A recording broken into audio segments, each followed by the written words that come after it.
Welcome to Not Milk Never Milk. Subscribe if you're lactose intolerant. You begin by opening Excel and creating a blank workbook so you can act immediately. First, save the file with a clear name and XLSX format to avoid compatibility issues. Make that habit.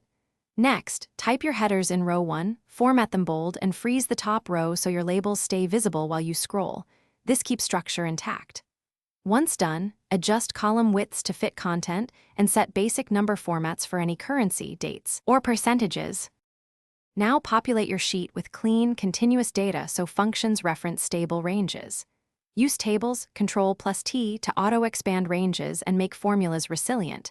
That also lets you use column names in formulas for readability.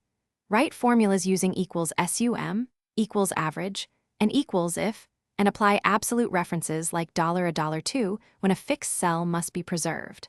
Once formulas are in, copy them down using the fill handle and verify a few rows manually to confirm logic, and finish by summarizing with a pivot table to spot trends, then apply conditional formatting to highlight outliers or negative values so issues jump out. Add data validation rules to prevent future bad entries. That reduces cleanup later. Save a backup copy and use formula auditing tools, trace precedents and trace dependents, if numbers look wrong. If a formula returns hash value or unexpected totals, check ranges, data types, and hidden rows first. Those 3 checks fix most problems quickly. Thanks for watching. If this was helpful, leave a like and consider subscribing. See you next time.